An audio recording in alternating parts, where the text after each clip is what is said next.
Hello बच्चों, आज हम लोग डायरेक्ट करंट अल्टरनेटिंग करंट के लेक्चर नंबर 3 को स्टडी करेंगे पॉइंट नंबर 6 से। अगर मान लीजिए मैं कहता हूं कि अगर हमारे पास अल्टरनेटिंग करंट का और डायरेक्ट करंट का जो सोर्स होता है वो 220 वोल्ट है, मतलब सेम वोल्टेज है, ठीक ना।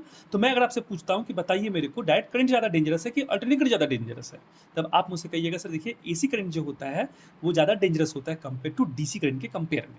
क्यों ज़्यादा होता है? क्योंकि आपको मालूम भी होना चाहिए कि डीसी करंट जो होता है वो क्या होता है, रिपल्सिव नेचर का होता है। हालांकि आप लोग यहाँ पे देख सकते हैं, मैंने ऑलरेडी पढ़ा चुका है कि डीसी करंट जो होता है वो रिपल्सिव नेचर का होता है और एसी करंट जो होता है वो अट्रैक्टिव नेचर का होता है, ठीक ना। तो 3 से 5 गुना ज़्यादा डेंजरस अल्टरनेटिंग करंट होता है, ठीक ना।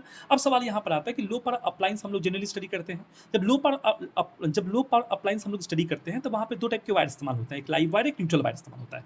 अर्थिंग वायर इस्तेमाल नहीं होता। पर यही मान लीजिए अगर डीसी का हाई पावर अप्लायंस होता तब हम लोग अर्थिंग वायर का इस्तेमाल करते हैं, ठीक ना। जनरली लो पावर अप्लायंस में क्या होता है कि जो बैटरीज होते हैं उसको काफ़ी अच्छे से हम लोग इंसुलेशन कर देते हैं, उसमें करंट लीकेज नहीं होता और शॉक से हम बच जाते हैं। अब देखिए करंट इक्वल्स टू हम लोग को वोल्टेज अपन रेजिस्टेंस हम लोग को मालूम है, और जनरली हमारे घर में 220 वोल्ट की 20 वोल्ट सप्लाई होता है, और रेजिस्टेंस जो होता है ह्यूमन बॉडी का वो अलग अलग होता है। अगर आप वेट कंडीशन है, मतलब अगर वेट कंडीशन में अगर आप हैं, मतलब भीगे हुए अगर हैं, तो आपकी बॉडी में जो रेजिस्टेंस है वो घट जाएगी। अब ड्राई केस में है तो आपकी बॉडी का जो रेजिस्टेंस वो बढ़ जाएगा। तो रेजिस्टेंस जो होता है ह्यूमन बॉडी का वो डिफरेंट, वो वेरिएबल होता है। वो 5,000 हो सकता है, 10,000 हो सकता है, 20 हो सकता है, 40,000 हो सकता है। वो डिफरेंट करता है डिफरेंट डिफरेंट बॉडी पे, मतलब डिफरेंट डिफरेंट बॉडी के पार्ट्स का डिफरेंट डिफरेंट रेजिस्टेंस होता है। तो हमने एक अनुमान पकड़ लिया 5,000 ह्यूमन बॉडी का रेजिस्टेंस है, वो उसके फिंगर का या हैंड का एक पकड़ लिया हमने। और जब करंट की वैल्यू निकाला हमने तो 0.046 एम्पियर आया, मतलब 46 मिली एम्पियर आया। ये एम्पियर सफिशिएंट है याद रखना इंसान को शॉक देने के लिए। हालांकि 7 मिली एम्पियर ही शॉक है, मैंने मिली एम्पियर सफिशिएंट है कि इंसान को शॉक देने के लिए। 1 मिली एम्पियर में इंसान को सेंसेशन वाली फीलिंग आ जाती है, और मोर देन 7 मिली एम्पियर या 7 मिली एम्पियर इंसान को इलेक्ट्रिक शॉक देने को तैयार हो जाती है। और 50 से लेके 150 एम्पियर तक तो इंसान की मृत्यु भी हो सकती है। एक डाटा ये भी कहता है कि 0.1 एम्पियर अगर इंसान के बॉडी में 2 सेकंड के लिए फ्लो हो जाए तो इंसान की अकाल मृत्यु हो सकती है, ठीक ना। याद रखिएगा ये जो इलेक्ट्रिक शॉक है ये हमेशा लाइव वायर के द्वारा ही प्रोवाइड होती है, ठीक ना।